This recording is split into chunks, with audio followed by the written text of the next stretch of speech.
Gran Turismo 7 has got a new update, and the best way to experience it is of course on PSVR2. Now there's two cars here that I'm not too excited about, but one car that I really am and is worth picking up if you own the game. Before we get to that though, only 25% of you are subbed to the channel, so please feel free to do so, and thank you to our patrons and members who are all on screen right now. With that being said, let's take a look, shall we? All the new cars can be bought from Brand Central, used cars, and legends. Alongside this we have a new cafe menu, new Sophie AI tracks, and new scapes. For the first car of the update though, let's tackle the most boring one. This.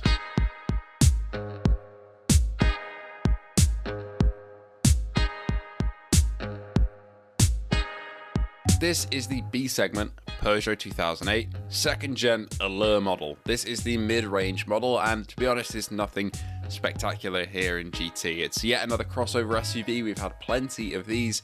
It's decently smooth and fun to drive around tracks like the Tokyo Expressway, but its 1.2 litre PureTech engine leaves a bit to be desired on the speed side of things, which is what I enjoy in Gran Turismo. It's what I come to this game for. It's an interesting addition though, because the real life version of the second gen Allure with its PureTech engine has a boatload of issues. The timing belt has an issue where it degrades because oil is overconsumed, and that can lead to engine damage and your car, well, not working if you don't maintain it. Constant money and maintenance is needed to keep it up and running, and it's got a bit of a reputation because of that, so it is quite an interesting addition to the game.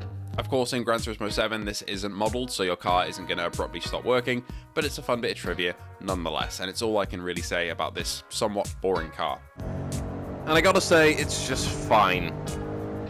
It doesn't really do anything for me in the game. I'm not really going to be using it for anything. If you did a Sunday Cup with crossover SUVs, then it might be fun for that, but ultimately it's another addition that I don't really care about.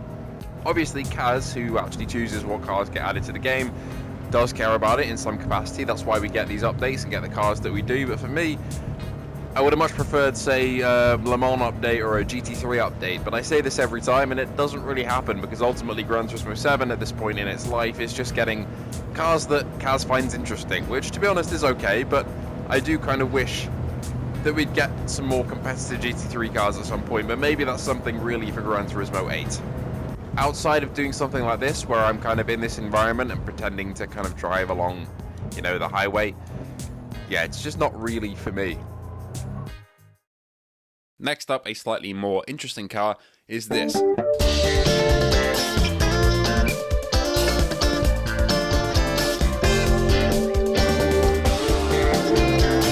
Citreon 1987 BX. It's a hatchback that ran from that year till 1983 with a 1.9 litre 16-valve engine. This model came with a redesigned dashboard and actually was the best-selling diesel engine car for 4 years running in the UK, which is quite impressive. It has some incredibly impressive modelling on the inside in the GT7 model, and VR is the best way to experience it.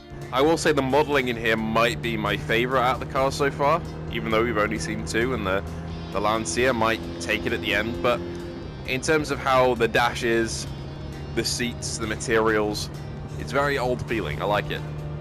This is the car that most people in the update were semi-excited for, because, well, it's not a crossover SUV, but ultimately it still kind of pales in comparison to the last one that we have, but it's still enough fun to throw around here at Trial Mountain.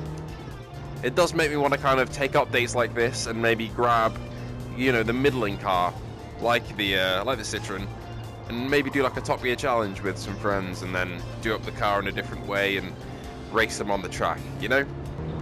And the dash does light up in the dark. That's pretty cool. However, as I said, this car isn't the real focus of today's video. That, well, goes to this.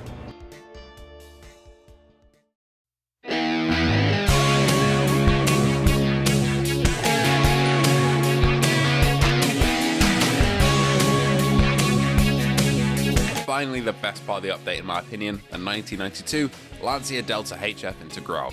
This is from the World Rally Championship and was the last ever Lancia to win the title for the constructors after 6 in a row, which I don't think has ever been beaten. I believe this one is modelled after Auriel's car, who finished in 3rd that year, and this particular car is featured in every single Gran Turismo game from A-Spec GT3 up until GT7 except for GT Sport, so it's quite an integral part to the series. But this Delta HF has better handling because the body is reinforced and the suspension is revised massively, along with a spoiler at the back, so more downforce. And as I was driving this, it really felt like it was a rear-wheel drive car, which, doing some research, the torque is biased towards the rear wheels, making it feel more like a traditional rear-wheel drive rally car, even though it is actually four-wheel drive.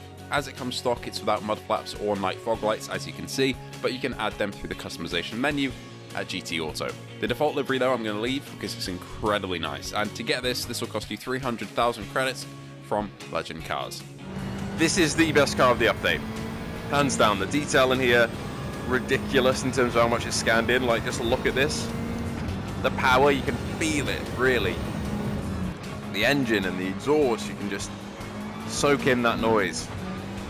But you can't really get the most out of the Lancia if you're on tarmac like this. It's fun, and it still works great, but if we really want to stretch its legs, you're going to have to take it somewhere a little bit different. This is where the Lancia really lives, so let's do this.